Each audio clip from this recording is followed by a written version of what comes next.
sa I takon të paktën kështu si Ministri I Ekonomisë, Kulturës dhe Inovacionit, por natyrisht angazhimit tim politik, shqyqyr që ka malë dhe qarku I Tiranës, sepse kryeministri nuk po na lë të marrim frymë, që ti bjem vendi ta mban me gjithë reformat dhe paketat dhe gjithë punët e mira që po bëjmë në funksion të ekonomisë. Dhe jam shumë I lumtur që jam këtu me ju sot për të çelur këtë takim sa I takon paketës maleve. Më duket sikur kam jo një vit, po një muaj në detyrë nga ritmi I kryeministrit dhe nga presioni pozitiv që ditën e parë për paketën e maleve, pra që ditën e parë që ka marrë detyrën ka qenë ku është ligji special për tokat e të parëve, ku është ligji do bëjt mundur që të kthejmë diasporën, ku është ligji që të bëjt mundur që të gjithë ata që kanë një dëshirë të tillë të investojnë aty ku kanë zemrën. Dhe ky shqetësim nis në fakt nga asetet e fjetura, ato shtet ose pazot në shumë zona qarqe, kryesisht në zonat rurale dhe kryesisht në zona ku ka një posedim faktik, ku ka një lidhje me traditën, ku ka një histori të përdorimit pronës apo të njohjes, të trashëgimisë të mirënjohur edhe nga banorët e tjerë të pronës, nga shumë individ, qytetar, familje, por ato janë pa letra. Dhe këtu duhet të theksoj se kush na çon tek si themi vullneti për të pasur një zgjidhje edhe më të shpejtë, bazuar në shembullin shumë të mirë të kontratës me €1 për asetet publike, që vetëm nga viti 2016 e këtej kanë gjeneruar mbi 5 miliardë euro në ekonominë shqiptare në investime nga privat dhe mbi 35.000 vende pune. Brenda 2030-s këto vende pune duam të shtojmë dhe me 30.000 tjera. Natyrisht që kuptohet, sytë tona sot janë ke ekonomia maleve, pse jo, edhe ajo e pyjeve, ka shumë shtete dhe vende që gjenerojnë ekonomi shumë të fort, edhe nga përpunimi I drurit, duhet mos kemi komplekse sa I takon drurit, pyjeve, nuk flitet për të prerë pyje, flitet për të përpunuar, për të rritur, dhe kur ato plaken, për të shfrytzuar ato për të mira në ekonomi, për vlerë të shtuar në ekonominë e vendit. Ne në këtë aspekt jemi shumë brapa.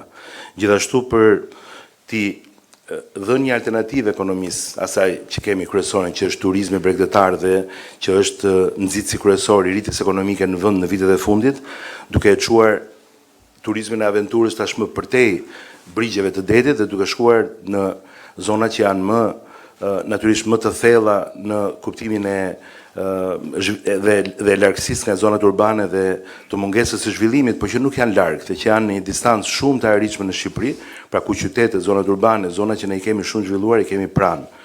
Ne kemi diell 9 deri në 10 muaj në vit, jo vetëm 3-4, dhe ky është një potencial që ne duhet ta shfrytëzojmë për një eksperiencë edhe më të fortë pra rurale, për një eksperiencë më të fortë turistike të gjithë shfrytëzimit të mikpritjes shqiptare, të shfrytëzimit të gjitha potencialeve tona natyrore, të zonave tona të mbrojtura, ku do të kujdesemi me shumë planifikim dhe me shumë vëmendje që t'ja urisim vlerën dhe jo t'i rrezikojmë nga asnjë prej zhvillimeve për cilat po flasim. Ku itineraret egzotike të një Shqipërie unike bëhen edhe më të veçanta, bëhen edhe më tërheqëse, ku nxitja për kthimin e diasporës që I ka braktisur këto zona gjithë këto vite nga mungesa e mundësive, siç e tham, është shumë e mundshme tani. Këto zona kanë një potencial ekonomik shumë të fortë, siç e tham, ka një potencial shumë fort për punësim, për të rritur turizmin, për tregti, për investime, që nuk mund të çlirohen dot nëse ne do të prisnim një proces gradual të zgjidhjes së çështjes së titujve të pronësisë. Ne trashëguam një kadastër pa harta, pa regjistrime, me regjistra të djegur, me arkiva të shkalafitur, pronat masakruara, me mbivendosje, me krime, pse jo, shpesh me krime të rënda që lidhen edhe me bëmat e komisioneve të kthimit të pronave në shumë prej zonave. Këto të gjitha duan jo vetëm fonde, por duan dhe shumë kohë të gjatë për të sistemuar dhe për të ndrequr në tërë vendin. I gjetëm pa sisteme, me militant, pa kontroll, me pasoja sociale dhe ligjore të jashtëzakonshme, dhe këto do duan në vetvete vite të tjera që të futen në shine. Natyrisht, mungon besimi dhe sot. Njerëzit prap thonë, zyrat e shtetit prap do na bëjnë lëmsh. Si do ja bëjmë me pjesën e procedurës, dhe këtu Arbi sot do na ndihmojë për pjesën procedurale të instrumentave dhe të mundësive që ligji special i paketës maleve na jep për ta kuptuar më mirë se cilat janë mundësitë dhe cila është rruga për ta bërë edhe më të thjeshtë pra mundësinë për zhvillim dhe për investim në këto zona. Ligji tashmë na jep këto zgjidhje. Tani na takon neve, juve këtu që jeni, kryetarët e bashkive, kryetarët e këtyre entiteteve pra administrative në zonat për cilat ne po flasim, i takon qytetarëve që të interesohen të aplikojnë dhe të ecim gjithë bashku për jetëzimin e projekteve, të japim paketës maleve sukses plot, duke i marrë asaj çdo avantazh që ajo na jep për të krijuar atë mundësi pra të shtuar në raport me këto zona dhe në raport me atë që ekonomia jonë ka shumë nevojë, si në aspektin e zhvillimit dhe investimeve, po dhe në aspektin e kthimit të njerëzve të forcës punëtore dhe të rigjallërimit të gjithë këtyre zonave në funksion, siç e thash, edhe turizmit, po dhe të shumë aktiviteteve të tjera.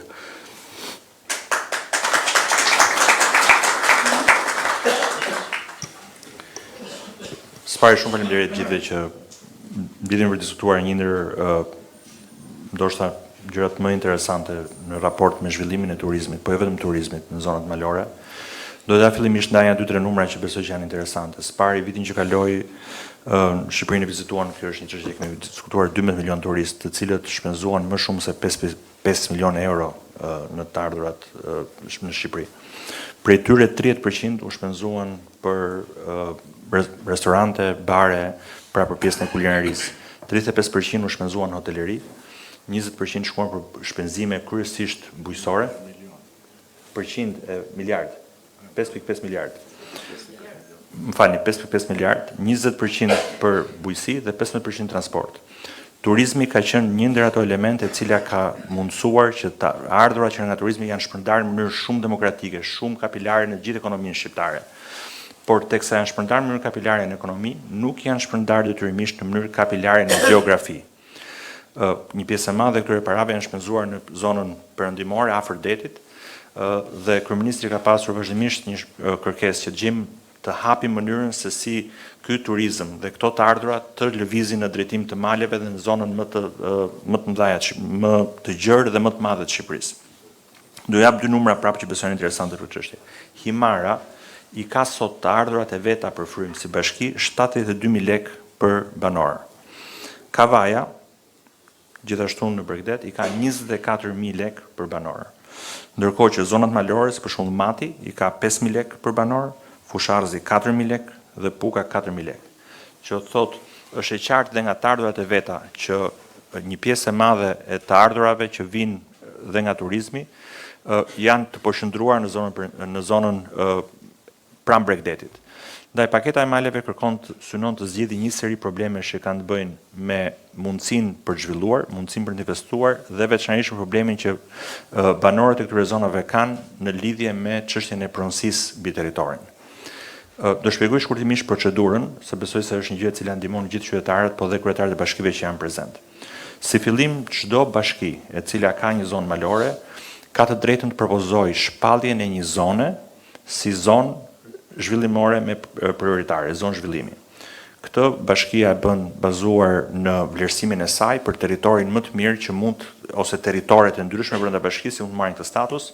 Më pas ky status pasi verifikohet, kalon me vendim Këshillit të Ministrave duke i dhënë një zonë të caktuar këtë status posaçëm. Më pas çdo person i cili brenda kësaj zone ka një territor të cilin ai posedon apo e ka me pronësi dhe kërkon të zhvillojë brenda kësaj zone, i bën kërkesë bashkisë për të marrë statusin e poseduesit jo pronar. Që thotë është një person që unë e kam këtë pronën, e posedoj, po nuk jam pronar. Bashkia bën një seri verifikimesh në raport me sa është ky person ka lidhje me këtë pronën, ka është pronë familjare, është pronë historike, çfarë thon fqinjet për këtë situatë, brenda një periudhe 30 ditore. Më pas bën një shpallje për dhënien e statusit në këtij personi. Kjo shpallje zgjat për 45 ditë dhe nëse një person ka një shqetësim në raport me këtë çështje, ai mund ta thotë që un kam një shqetësim, jo jam unë pronar apo ka një çështje që ka të bëjë me pronësinë e këtij dokumenti, në atë moment procesi ndalohet dhe rikthehet prapë për të pasur mundësi të derisa të zgjidhet ky problem. Nëse kalohet dhe kjo fazë, Më pas në këto kushte, bashkia merr një vendim Këshillit Bashkiak për t'i dhënë këtij personi statusin e poseduesit të pronar. Me këtë status në dorë, personi shkon pranë Këshillit Kombëtar të Territorit dhe merr lejen e zhvillimit për të ndërtuar një objekt. Me lejen e zhvillimit të marrë, pra ku ka brenda logjikën dhe idenë e çfarë është gjëja që do të zhvilloj, më pas bëhet regjistrimi i këtij statusi në ASHK dhe jepet mundësia që të ketë dhe një dokument që e vërteton këtë status të posaçëm të këtij personi. Dhe pasi ka marrë lejen e zhvillimit, i lindë dreja të shkojë pranë Ministrisë së Ekonomisë dhe të kërkojë të drejtën për ta blerë me 1 euro këtë pronë dhe të bëhet pronar i mirëfillt i kësaj prone. Dhe me lejen e zhvillimit dhe me dokumentin e blerjes, ai ka mundësi me pronësisë, ka mundësi të bëhet pronar, të marrë lejen e ndërtimit dhe të vijojë më pas me potencialin e zhvillimit. Në thelb ky ushtrim na zgjidh një problem sistematik të pronave një pjesë të madhe të zonave malore, duke dhënë mundësi njerëzve, qytetarëve që janë pronar të mirëfillt praktik dhe në faktik të këtyre territoreve, të bëhen personat që nxisin zhvillimin në këtë territor, duke krijuar pikërisht atë qëllim që patëm kur e nisëm diskutimin, çuarjen e turizmit drejt zonave malore dhe shpërndarjen e këtyre tarëve që po vinë dhe do vijojnë nga turizmi drejt zonave malore. Gjithashtu, për 500 aplikantët e parë në këtë proces, paketa e maleve ofron dhe një seri avantazhesh financiare, pra taksën e ndihmës infrastrukturë, taksën e pasurisë palujshme, TVSH-n, tatimin mbi të ardhurat, gjitha këto për këto 500 aplikantë e parë në këtë proces do jenë të liruar dhe nga këto taksa, duke incentivuar dhe më tej mundësinë që të zhvillohet eksaktësisht në ky lloj turizmi dhe ky lloj zhvillimi në zonat malore. Kështu ky ishte pak a shumë e shpjeguar paketa, sigurisht do kemi edhe një seri dokumentash të shkruar që ta bëjmë këtë gjë dhe më të qartë. Faleminderit.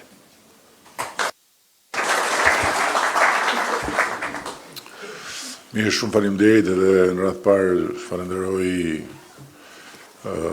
familjen Hysaj për mikpritjen këtu.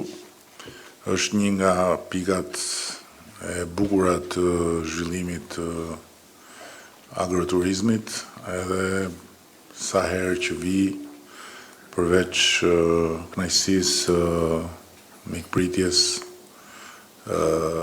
shumë njerëzore, shoh edhe ndryshime që e përmirësojnë edhe e zhvillojnë më tej këtë territor në respekt plot të natyrës, edhe madje në shfrytëzimin e natyrës së mbrojtur për të rritur edhe vlerën e ofertës që kjo pikë e rëndësishme e zhvillimit të agroturizmit në qarkun e Shkodrës ka. Ne sot këtu jemi për të dhënë disa informacione më konkrete lidhur me një ligj tani më, një nisëm e kthyer në ligj me emrin paketa e maleve, që është një ligj i cili synon dhe unë besoj që ja del të kapërcej pengesat e panumërta dhe një vonesë historike në zhvillimin e pronës në territore të malore dhe posaçërisht në ato territore ku pronarët e ligjshëm, pronarët me zakon, me drejt, nuk e kanë pranuar 7501 dhe kanë këmbgulur që toka t'ju njihet e ndarë, siç ata janë dakordsuar me njëri tjetrin, duke u kthyer praktikisht në kufit e paracaktuar nga të parët e tyre. Ne bëm një përpjekje të ndërmjetme që ishte ligji 2020, i cili ka avantazhet e tij, por edhe ai ka shfaqur problematika që lidhen me faktin që një pjesë e banorëve të interesuar për tokën janë këtu, një pjesë tjetër nuk janë këtu, duhet të dakordsohen të gjithë bashkë etj. Dhe kjo ka vonesat dhe hallkat e veta të vështirësisë. Ndërkohë që paketa e maleve nuk është një paket që adreson çështjen e pronës në tërësi, por është një paket që adreson ëndrrën edhe dëshirën për të kthyer tek toka e të parëve, qoftë nga qyteti, brenda Shqipërisë në fshat, qoftë nga jashtë në fshat, përsëri, pra nga jashtë Shqipërisë. Dhe për të investuar aty, kursimet ose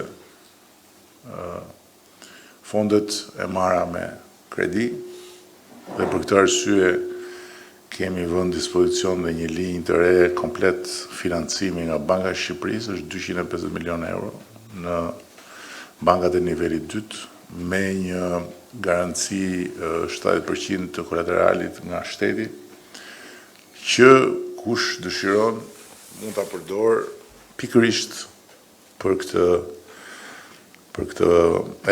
paket. Mund ta përdor për agroturizëm, mund ta përdor për agropërpunim, mund ta përdor për çfarëdo qoftë që ka të bëjë me investime në territoret rurale, malore ose dhe gjysmë malore të Shqipërisë. Atëherë, cila është logjika e kësaj pakete, e shpjegoj pak Arbi, logjika e kësaj pakete është që faktikisht pronarve që quhen posedues faktik, se poseduesit faktik kemi parasysh pronarët, nuk kemi parasysh zaptusit, që t'jemi shumë qartë. Poseduesit faktik që nuk kanë letrat, dokumentat e pronësisë të regjistruar. Janë shumë, edhe janë të dëshiruar që t'investojnë, dhe janë shumë në gjithë zonën e veriut, për ka plot edhe në jug, ka plot edhe në territore të thella, edhe në Shqipërinë e Mesme. Por, nga ana tjetër, ajo që është e padiskutueshme është që nuk ka një pikë të Shqipërisë, nuk ka një 100 metrë katror në Shqipëri, kudo qoftë që të vëzhgishtin, edhe në fund të botës, kur i thon fjalës, ku të mos jetë e mundur që të bësh sukses nëpërmjet pikërisht agroturizmit. Ku të mos jetë e mundur që të hapësh një derë dhe të sjellësh njerëz tek ajo derë, pavarësisht infrastrukturës madje, për të shijuar çfarë ti ofron, çfarë natyra aty ofron, çfarë tradita aty ofron. Dhe sot ne mund të flasim bazuar në shembuj. Sot ne nuk flasim më siç flisnim në fillim, kur vum gurët e themelit të kësaj industrie, të kësaj deget të industrisë të turizmit, që nuk ekzistonte fare në Shqipëri, ishte inekzistente. Sot kemi shembuj plot. Dhe nuk kemi këtu shembullin thjesht këtu ku jemi, sepse prap këtu jemi në Ulësir, jemi afër liçenit, afër qytetit e tjerë. Po kemi shembuj ekstrem, siç është edhe shembulli i Marianës Neomalsorës, që është një shembull ekstrem, se si në një pikë ku normalisht asgjë nuk të rri, mund të rrish edhe mund të bësh sukses, edhe mund të bësh sukses jo vetëm kombëtar, por ndërkombëtar, me konceptin edhe me dedikimin që ke. Kështu që ideja është që cilido qoftë që e ka pronën dhe që nuk ka sherr me kufitarët, mund të marri nga Këshilli Bashkiak një vërtetim që po, ky ose këta, kjo familje, ose ky grup familjesh, nuk ka rëndësi, zotrojnë të pronë. Dhe me këtë vërtetim, nga Këshilli Bashkiak, është e mjaftueshme për të disponuar një leje zhvillimore dhe mbi bazën pastaj e asaj leje zhvillimore për të lidhur një marrëveshje me Ministrinë e Ekonomisë, duke paguar vetëm €1 dhe faktikisht për ta regjistruar pronën në momentin kur përfundon investimi, jo përpara. Pra nuk mund ta marrësh edhe ta regjistrosh pa bërë gjë. Duhet investosh. Në momentin kur e mbaron investimin, ti e merr dhe e regjistron. Dhe çdo gjë që mund të lindë më pas në aspektin e një konflikti, është barë e shtetit nëse lind. Po normalisht, situata, se po shoh një tim këtu që është një protagonist i transformimit të Thethit, situata për shembull e Thethit, ku në një periudhë kohë të caktuar janë bërë zhvillime pa leje në prona legjitime, pra aty ku realisht kanë pas pronën, dhe ku nuk është prodhuar konflikt për shkak të kësaj, tregon qartë që në përgjithësi mjafton syri i Këshillit Bashkiak dhe administratës bashkiake për të verifikuar jemi në kushtet e një trashëgimtari të ligjshëm të asaj prone apo jemi në kushtet e një mundësie për konflikt. Dhe kjo procedurë është shumë e thjeshtë. Faktikisht është njësoj si ti jesh pronar edhe të kërkosh leje për zhvillim. Ka dhe një gjë tjetër ekstra që është bërë jo pa qëllim, që 500 aplikantët e parë në momentin që do hapet thirrja, dhe thirrja do hapet në momentin kur bashkit do kenë depozituar në Këshillin e Ministrave nëpërmjet Ministrisë së Ekonomisë, do kenë depozituar nëpërmjet Ministrisë së Ekonomisë, mos e bëjmë për të po në Ministrisë akoma më thjesht, se Ministri i Ekonomisë ka burokraci. Përmes Ministrit Shtetit për Pushtetin Vendor, do të depozituar hartat ku do të bëhen këto zhvillime si fillim, dhe mbi bazën e këtyre hartave do hapen thirrjet, pra do hapet rruga, dhe 500 aplikantët e parë do kenë 10 vjet pa asnjë lloj detyrimi ndaj shtetit, përveç kuptohet sigurimeve shoqërore dhe shëndetësore për punonjësit e tyre. Vetëm ja gjë. As taksa, as TVSH, as gjë, 10 vjet. Një incentiv që nuk e ka asnjë vend. Dhe që, me thënë drejtën, e kemi bërë dhe pak me shtrëngim me FMN e Kudion, sepse është një përjashtim total nga çdo gjë.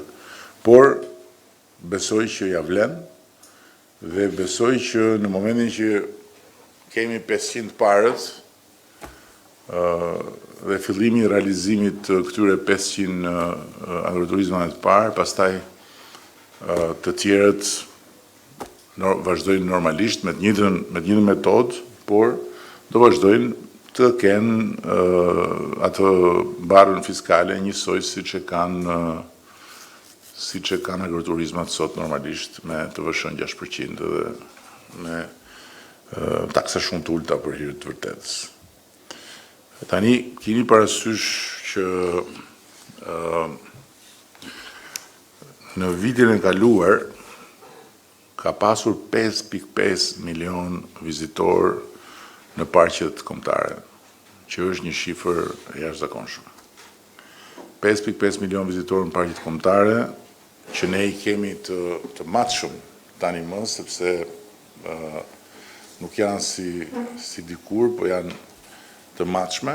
Një pjesë e parqeve janë me bilet, një pjesë e parqeve janë me instrumenta që pikërisht për të matur flukset, dhe do të thotë që 5.5 milion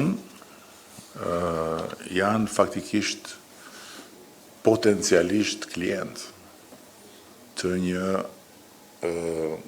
rrjeti agroturizmi që gjendet aty rreth.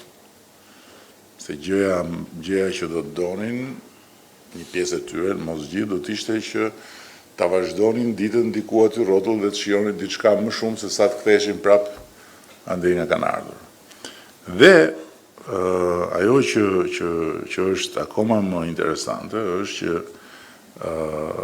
1.3 milion janë qarkun e Shkodrës.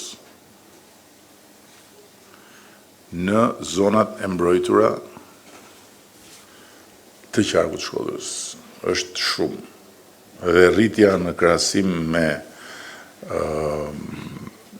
2023-shin është goxha e madhe, ndërkohë që rritja në krahasim me 2022-shin është eksponenciale. Pra Shkodra është hapur, edhe është bërë destinacion, ka shumë më tepër potencial, nuk diskutohet. Po në qoftë se në qarkun e Shkodrës, që ka gjithë këto territore fantastike malore, do të ndigjet shëmbulli i thethit, do të ndigjet shëmbulli disa investime shumë bukura që janë bërë në Malësinë e Madhe, do të ndigjet shëmbulli dhe ndonjë investimi të bukur që është bërë në Vallën e Tejës. Do të jetë vërtet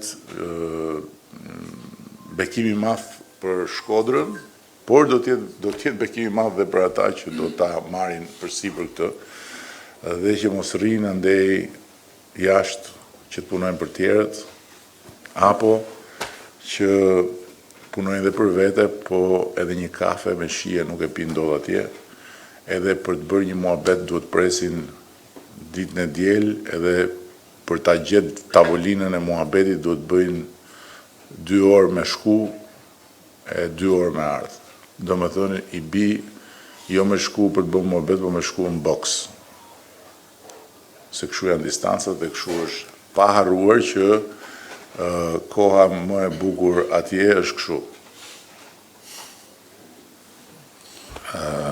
Kështu që nuk besoj se ja vlen gjithë kjo gri e madhe në jetën jashtë punës, thjesht dhe vetëm për të qëndruar atje dhe për të punu, ndërkohë që duke ardhur, duke investuar dhe duke punu këtu, e ka treguar historia e këtyre njerëzve. Unë isha dje kur u kthyem nga Gjirokastra, në Tepelen, tek ai ndërtimi hoteli që ka bërë një emigrant i kthyer nga Londra, ishte plot, shiu, jashtë njerëzit brenda. Plot.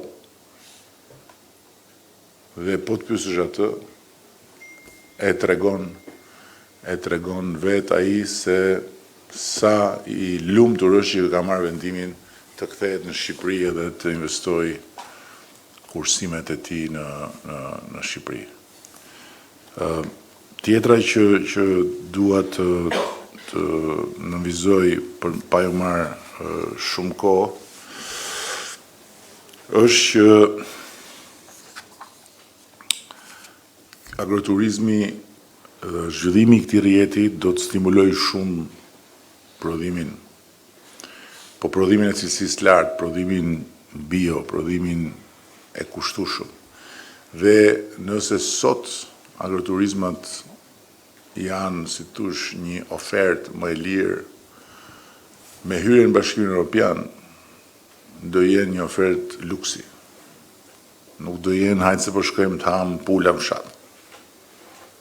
Do jenë një ofertë luksi, siç janë në të gjitha ato zona të Italisë, apo të Austrisë, apo të Francës, apo të Gjermanisë, ku është shumë e vështirë të gjesh vende para, dhe e dyta është vërtet një ofertë speciale, sepse të ofrohet një moment jashtë rrëmujës, jashtë rrëmetit, edhe në mes natyrës, edhe me gjithë ato gjëra që nuk i gjen më dot në jetën e përditshme të qytetit, përveç se në shtëpi.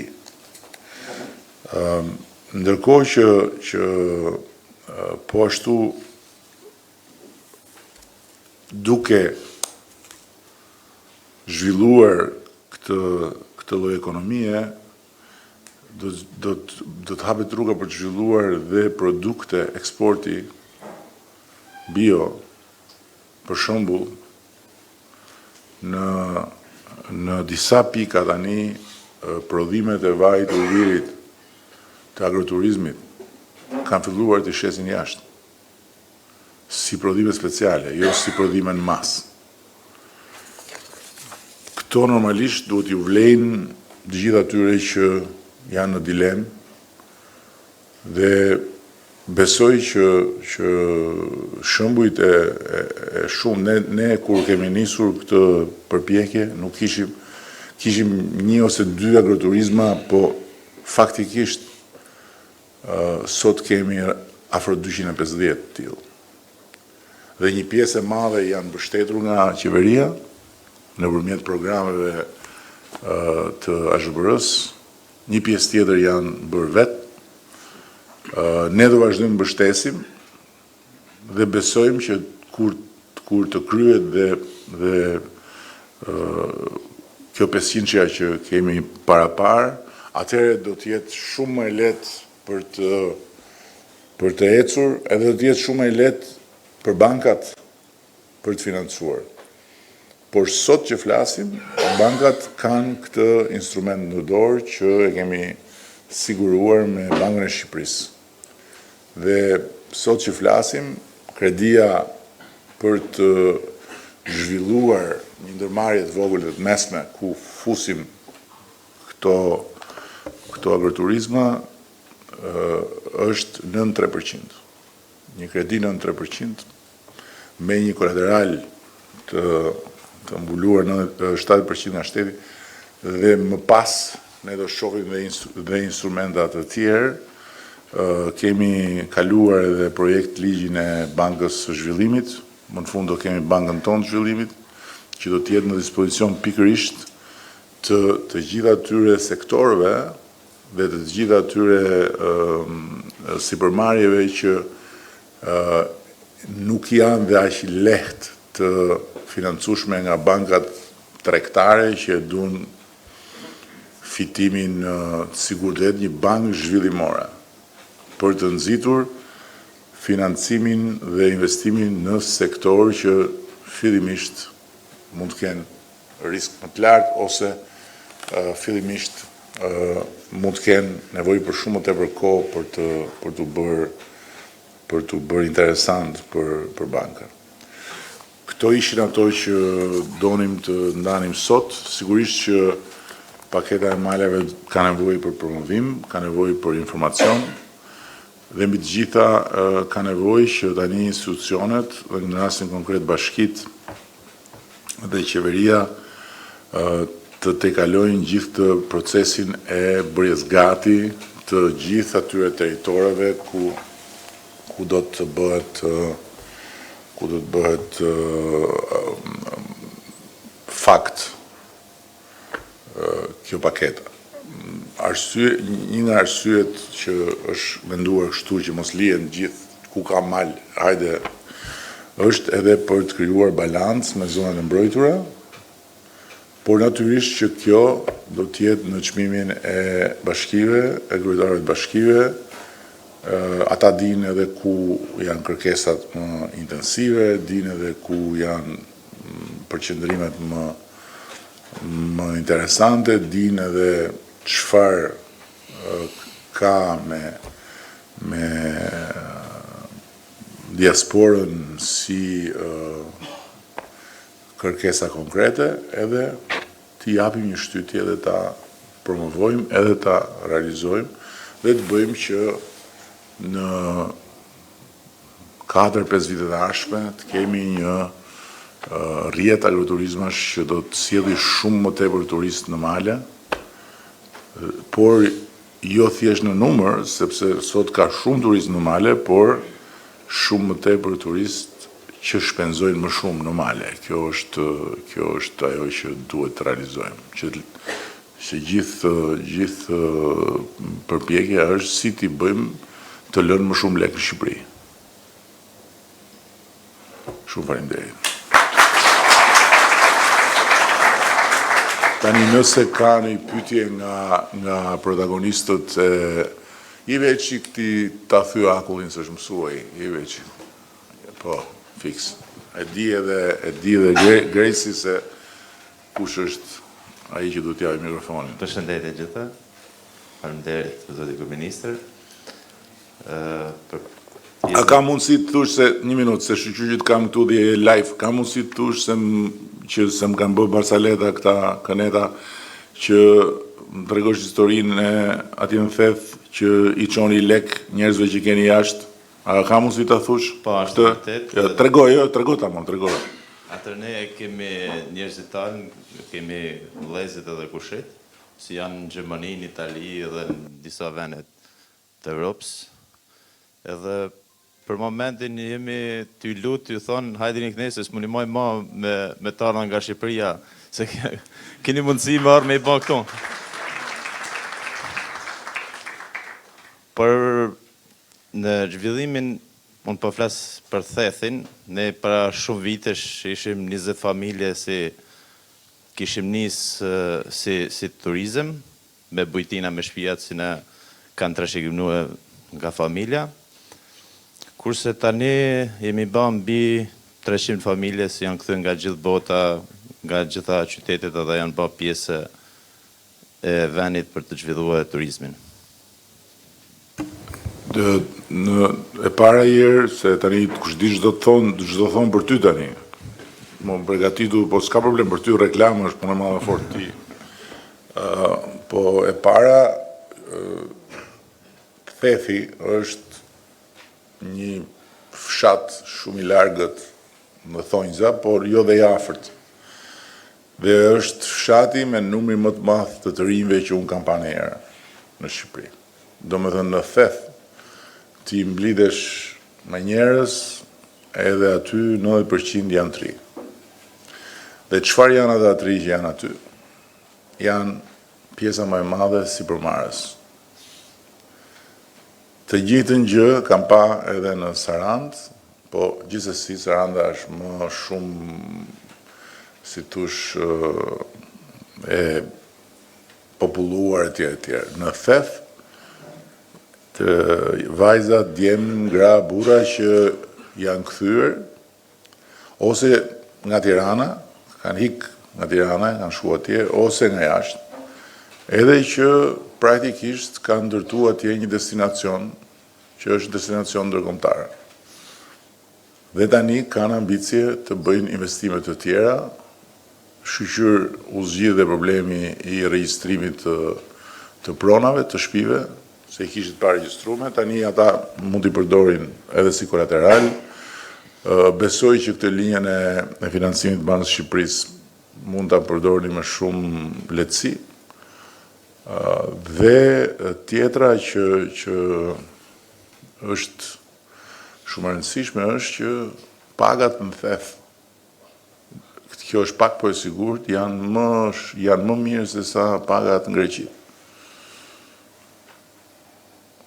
Dhe jo dhe në kaq, po për te kësaj, të gjitha ta që shkojnë dhe punojnë në Theth për pjesën e shërbimit, e kanë falas qëndrimin, parafjetin, ushqimin nuk diskutohet, dhe pagën. Pra, në Sarand, njerëzit që shkojnë për të punuar në turizëm, ikin në fund të sezonit me 30-40 mijë në xhep. Pas një egzagerim. Sepse janë pagat mira, janë bakshishet, etj. Kështu që është shumë pozitive kjo gjë, për ata të cilët qëndrojnë në një kohë më të gjatë. Dhe kur them fundi sezonit, kam parasysh një shtrirje të gjatë kohe. Kurse ata që janë në një kohë të shkurtër në sezon, përsëri dalin me një fitim që nuk e kanë në vendet nga ku e shohin Shqipërinë, sikur është vend që nuk shkohet, nuk punohet, nuk bëhet etj. Ja pak ti është një nga Mirdita, tu nuk e njefti këta, je peqi. Është një demokrat nga Mirdita. Faleminderit, zoti kryeminist. Jo, e ka vështirë me Ungrecë, është demokrat, po.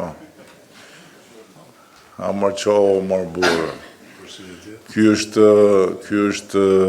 një nga pionerët edhe nga protagonistët më të shkëlqyer të botës verave, edhe të botës së re të verave shqiptare, që tani kanë filluar të bëhen gjithmonë më të kërkuara, edhe është kantina e Arbrit, vera Kalmet, tash këtë reklam ti nuk e pagushe do të nasi televizion, kështu që mos u streso. Ndjem vërtet i privilegjuar që jam sot këtu për të marrë pjesë në këtë nisëm. Ngrej qik zonë, mëse nuk e ka që të ullë zonë. Këtë nisëm të qeverisë. E kam qenë momentin që është lançuar si nisëm, të jemi sinqer, e kam ndjek herë mas here, jam i interesuar, jam mbështet, kam mbi 20 vite që kam një aktivitet agroproponimus në vreshtari dhe agroproponim të verave. Eksportojmë, ja, koincidencë, po dhe sot kam bërë një eksport për Gjermani, eksportoj në Amerikë, eksportoj në Gjermani dhe disa vendet të Bashkimit Evropian. Jam edhe në pragun e hapjes një struktura agroturistike në Mirdit, në Reshen. Është një strukturë, jam mbështet nga projektet, nga fondet e Bashkimit Evropian, edhe nga SHPR-ja. Jam përfundim, besoj për 20-25 vite është struktura gatshme për shërbim. Ajo që doja dhe jam ndoshta i ashu për këtë pjesën e paketës. Mirdita është një territor që është një territor shumë i hapur, me shumë pak banor në për zonë, dhe bën infrastruktura bën të pamundur hapjen e aktiviteteve të tilla. Janë me mbështetjen e një austriake, është një Mariana Graf që ka bërë një punë të jashtëzakonshme në promovimin e turizmit Mirdit. Por turistat vinë, dalin maleve, si që thatë e theksu dhe ju zotë e kryeministër, por duhet shërbim. Dhe atje mungon shërbimi. Kemi ca zona shumë të mira, mund të themë, dhe se përkrahasohen edhe me zonat e mbi Shkodrës, Thethit e tjera, që është Oroshi i Mirditës, një ndër zonat me shumë histori. Me shumë histori dhe një ndër zonat e mira është pjesa e rruga që shko për Lurë, por infrastruktura mbase duhet mendu dhe duhet Po rrugën e Lurës e kemi vënë në vit. Rruga e Lurës e di.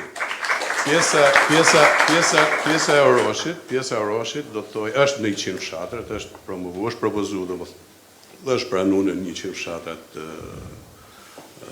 atje dhe mendojmë dhe shpresojmë shumë, di që janë shumë aktorë të interesuar për të investuar atje. Por për arsye të infrastrukturës, me thënë të drejtën, është e pamundur. Unë kam negociuar shumë me bashkinë, kam ofruar dhe ndoshta dhe mundësi financiare për të bërë një projekt për rrugën rrugë sa është ajo pjesa e historike e fshatit Oroshit edhe Nënshetit, ndoshta edhe për një financim me bashkinë për të bërë një projekt për të asjellë. Shpresojmë që në kohën e duhur, kur t'jetë mundësia, të marri rrugë. Me që jam prodhues, do më lejosh dhe Ministri i Ekonomisë është këtu, një sugjerim. Shteti, qeveria i jep para për agrobiznesin. Nëpërmjet fondeve të ndryshme, si që janë projekte ndryshme i parti dhe buxheti i fondeve të qeverisë shqiptare. Ne si prodhues, nuk them për veten time, unë flas besoj në emër të gjithë prodhuesve shqiptarë. Nuk mund t'i vesh kusht ati që e ka financu vetë një biznesi që është ky biznesi këtu.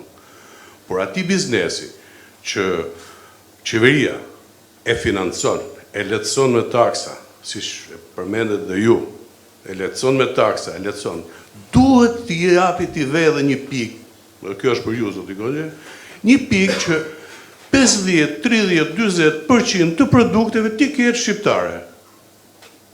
Jo të mija, asë një mës të marrë, për të marrë produkte shqiptare. Pra unë, para 3 vitesh, po e them këte, në Valbon,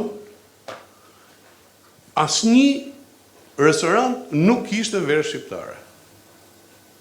Sot, 70% kemi arrit që futet verë shqiptare. Mi pra, e keni arrit, sepse e keni arrit, jo se i kemi vënë me kusht, pra, është se ku da gjeshin verën në Valbon ata... Jo, unë them për ato që financohen në mbështetje nga shteti. E kuptoj, po... Ato që financohen, mbështetje ti vesh di kusht. Shiko,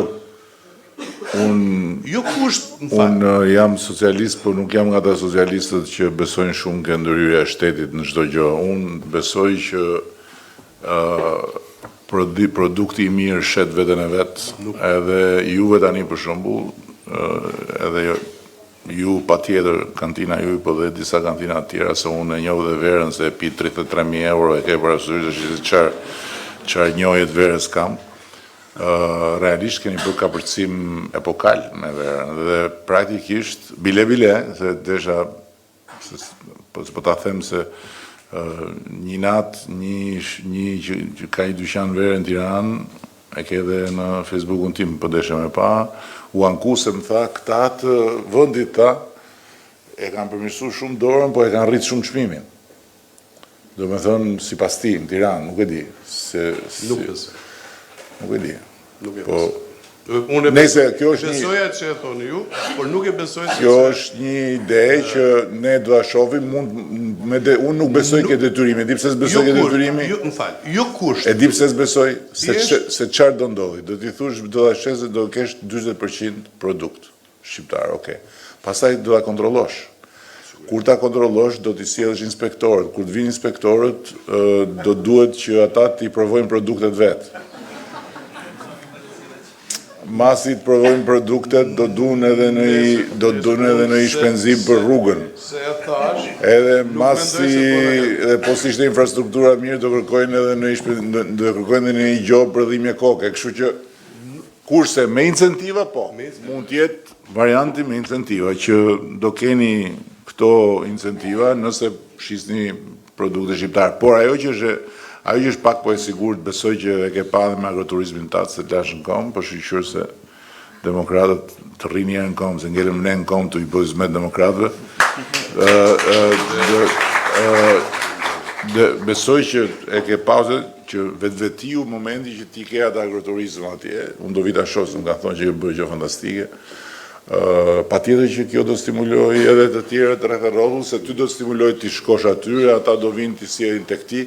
Për shembull në Maliaj, ai që e familja që kishte bërë investimin në Vajën e Ullirit, praktikisht kishte 400 pronar ullish, që kishin pak ose shumë rrënjë, po ata tani e kishin në destinacionin aty. Pra, edhe zotnia këtu besoj që përfiton nga qa ka zona rreth e rrotull, sepse e kanë këtu, e kanë gati, vinë e shesin këtu, ose shkoni Amerin atje, kështu që është zinxhir. Megjithatë janë të vlefshme patjetër, të falenderoj. Faleminderit atëherë dhe unë. Megjithatë zotnia kot tashun se ti ja bën e gruaja gjitha këto punë, ky vetëm mban derën hapur dhe pret për të sjell njerëz.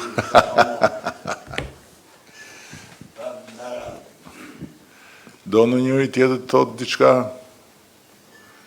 kemi nga, po, bjera pak është kryetari bashkisë Kukësit tu, ka bërë gjithë këtë rrugë për të ardhur këtu, kështu që jepja pak mikrofonin. Përshëndetje të gjithëve. Jo më ullë se je okej. Unë në rraf parë në emër të banorëve të qarkut Kukës, bashkisë Kukësit, duhet falenderoj qeverinë, kryeministrin, për këtë nismë e cila përcjell në vetvete një nivel të qëndrueshëm ekonomik.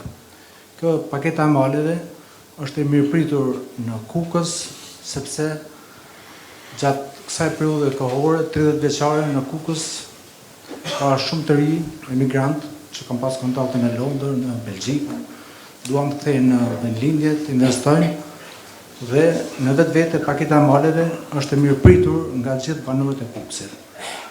Kjo për shkak të një rrjeti zinxhir që ka të bëjë me punësimet, me zhvillimin ekonomik të zonës, me rritjen e turizmit dhe më kryesore që do jetë gjatë kësaj periudhe 10 veçare e cila do të testoj bizneset e zonës, ka të bëjë me zinxhirin blegëtoral bujqësor të cilat do furnizojnë këtë sipërmarrje dhe unë ju falenderoj në emër të banorëve të Kukësit. Është një paketë e cila është e mirëpritur, të rinjt emigrant mezi presin që të kthehen në vendlindje të investojnë në zhvillimin e turizmit, në zhvillimin e Kukësit. Faleminderit shumë. Tani kryetarët mbetet vetëm që juve, drejtuesit e bashkive, të uleni me ato drejtoritë e planifikimit urban, të nxirrni territoret ku do përcaktoni hartat ku do hyn fuqi paketa dhe në bashkëpunim me ministrin t'ia përcjellin qeverisë, qeveria t'i miratoj si zona zhvillimore me përparësi ku funksionon ky ligj. Pra ky është ligj i posaçëm pikërisht për gjithë ata njerëz që kanë një lidhje me malet për t'ju hapur rrugën që në male të bëjnë ekonomi të bëjnë sukses, edhe të ndihmojnë dhe Shqipërinë, sepse do jetë një gjë e madhe për Shqipërinë të ketë këto pikë, këto qeliza në të gjithë territorin, për të futur sa më shumë turist, sa më thellë territorit të vendit, se siç e patë statistikat, të ardhurat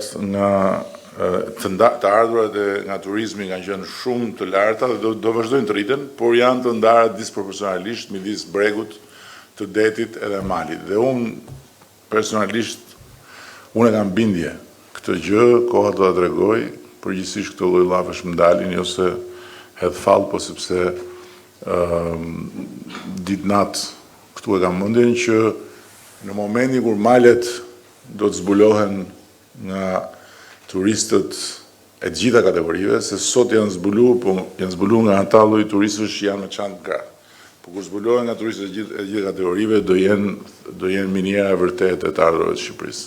Jam i bindur 100%. Siç ka vende pa det të tjera, që mos i përmendim gjitha me radhë, që kanë turizëm malore dhe kanë të ardhura maramëndse. Por duhet t'ju japim një ofertë të diversifikuar, që dhe ai që vjen për alpinizëm e ka atë kanalin e vet, po dhe ai që vjen të rri dhe të relaksohet në një agroturizëm me gjithë ato komoditetet në mes maleve, e ka dhe ai mundësinë e vet, po edhe rezortet e skive që shpresoj vendi më i bukur edhe më i sigurt për të pasur rezort skish të super suksesshëm në Shkuksi. Por aty thjesht duhet presim në Korç na ka ardhur një ofertë shumë e mirë, propozim shumë i mirë, me ato po merremi, por në Kukës akoma nuk kemi një propozim të qëndrueshëm dhe aty në Kukës mund ta bëjnë vetëm ata që janë vendas bashkë me partnerët huaj, kuptohet, po duhet patjetër të jenë edhe vendasit aty. Faleminderit kryetar. Jeve pak dëshoj me fol. Dëshoj me marr hak, po mos.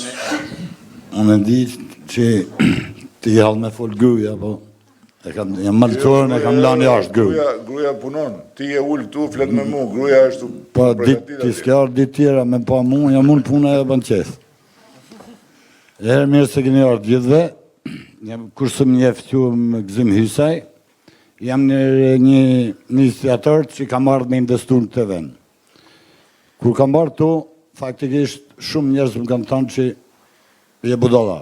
Zakonisht edhe më thonë, po unë kam ba punën tëme. Edhe mu ma kanë thonë shpesh kur jemi bashkë. Unë kam ba punën tëme. Pa dhe fatin që djali i fitoj do lek, më shteti, edhe unë kam ardhë dhe kam nërtu këtu. Jam në vitin e 4. unë ma shumë kam kërkesa se falënderime, se jam tipi tillë. Unë shëgjërë që të takova, faktikisht, për me bëj një biznes me hes paran, e kena më dorë ne, nuk mund ta keni më dorë ju si qeveri, se barakën këtë që kam këtu, jemi ne që duhet me qumë për para. Politikat ekonomike, masanej, i dini ju, edhe unë thëmë që Shqipëria, se unë kam jetu 27 vjetë e gjysë jashtë. Politikat ekonomike në Shqipëri janë shumë favorevole, besoj. Me sa di unë, edhe me qa më kanë këshillu jashtë, para se me investu, duket vetëm Macedonia ka një barë fiskale më të letë se ne. Jo, nuk e kam më të letë, jo. Nëjse, këtë informacion E ka pas, por nuk e kam. Kur kam fillon, ata e kanë partë, ne e kanë dytë për barë fiskale. Me gjithë atë unë kam ardhë, kena punu me restorant merë gruja, unë merë me nërtimin, që mos të marrë dhe shumë kohë. Unë kishe një kërkes.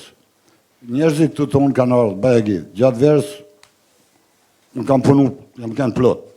Sa që të them, unë kam 19 dhoma të faturume, kam gjatë vitit kalum 116.000 euro vetëm me 19 dhoma.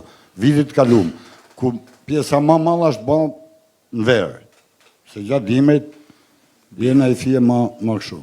Ta shti unë për me flasë për një, unë bëj interesat e mija. Gjithë kush duhet me bëtë vetat. Unë me deshtë me punu dimrit, këtu unë duhet me pas akses në liqen. Ligjërum.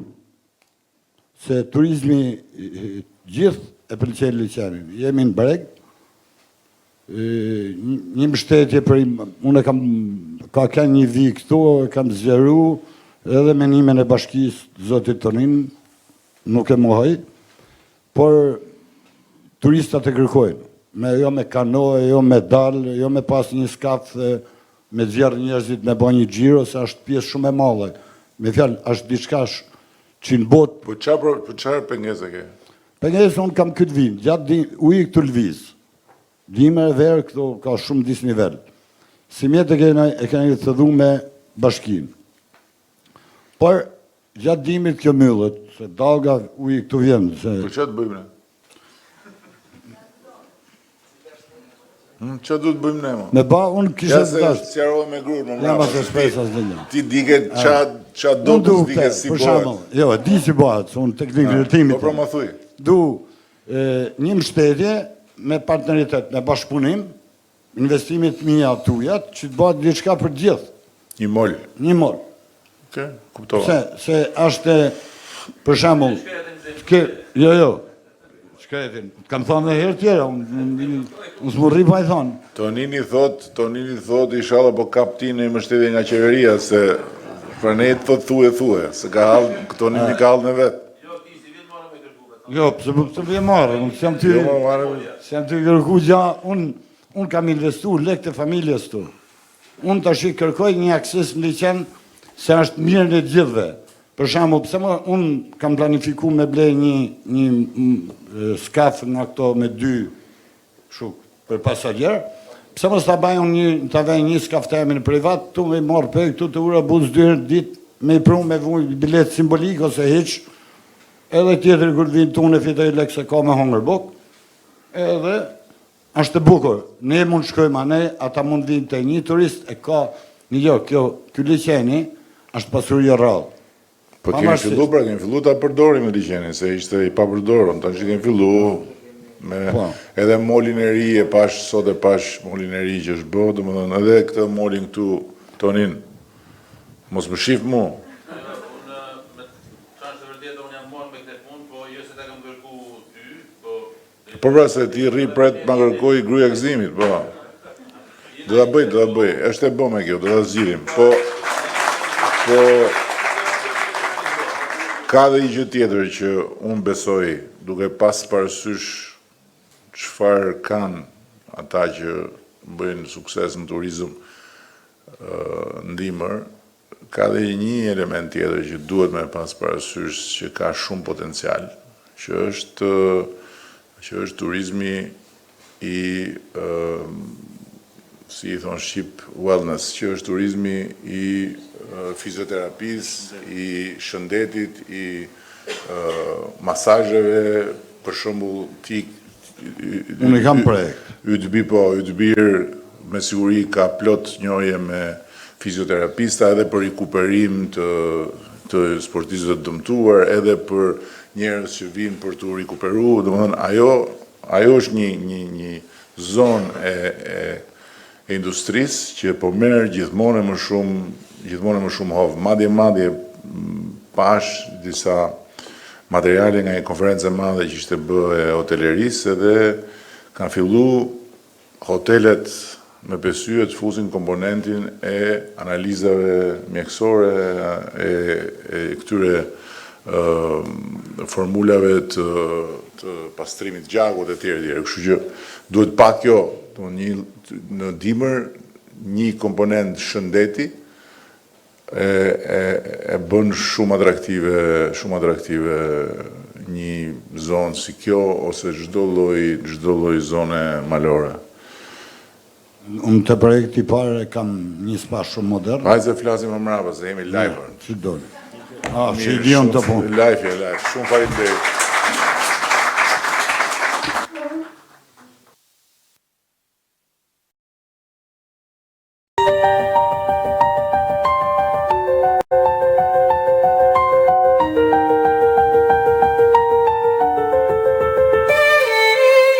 Shtëpia e gjyshit është harruar, aty ku ke kujtimet më të bukura, ajri i pastër, bari i njom, kërcitja e zjarrit.